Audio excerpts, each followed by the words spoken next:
Hi, and welcome to another episode of Where the Heck Are We? Today we're in Turks and Caicos, and this was added on at the last minute for our cruise. We were supposed to go to Haiti, but there was some issues with violence, so they gave us Turks and Caicos. We were super pumped. We were so excited that we were getting this stop on there. When you look out at the water, I was like, oh my God, it is so beautiful. The water is just so clear and blue and kind of turquoise. It's just really beautiful. Getting off the ship, walking to the port, it's a little bit of a walk, but not as bad as some of the places. I thought it was okay. It was good to get on there onto Turks and Caicos and see how excited everybody was. It was like everybody was just running around like crazy because they were so happy that we got this port as one of the stops. And I see why. It's beautiful. It's very clean. Everybody's friendly, but it was just good to see how excited everybody was. Now, of course, they have the famous pink Starbucks. Now, I'm not a big Starbucks fan, but it was nice to see a pink Starbucks. And then they have Margaritaville, and it's right off to your left when you get off at the port.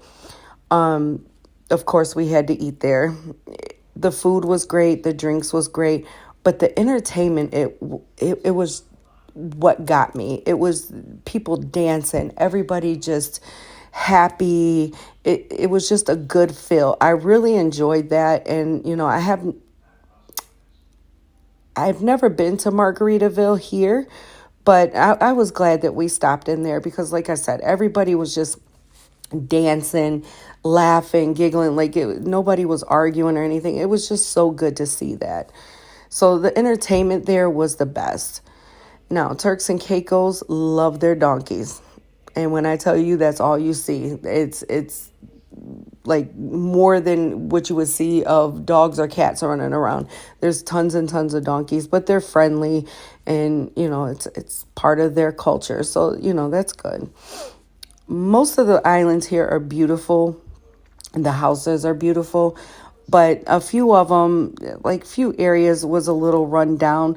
But our tour guide told us that they hadn't been able to rebuild or fix it since the Hurricane Fiona in 2022. So that was sad to see because, it's such a beautiful set of islands. So it's not just one island, it's, several islands together.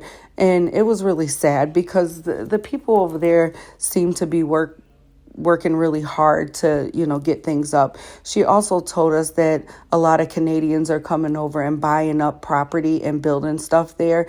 And I asked her how she felt about that, and she said they were excited for it.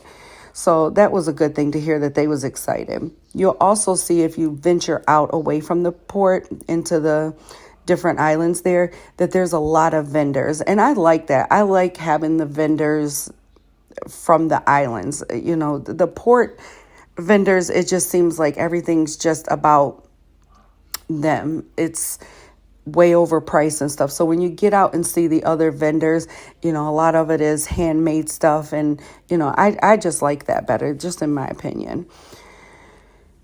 They sell a lot of souvenirs and stuff. So that's good if that's something you like. Driving along the coast was probably my favorite of everything there. It was so peaceful, so beautiful. And our tour guide, she was explaining a lot of things to us, but it was just, I like just looking. The view was just beautiful to see everything. And then, we had asked her if a lot of famous people lived there, and she said no, and she had pointed over and showed us like a separate island where a lot of the famous people and stuff buy houses and stuff. But a great port. I would definitely want to go back again, especially if it was like colder. It was very warm there. When I say hot, I felt like I was having a heat stroke there. It was, so definitely take some ice water or something with you because the water that they have at the port is not very cold. And the water that, like if you go to the restroom, the water to splash on your face is actually hot. There's no cold water. So that's a big suggestion for that.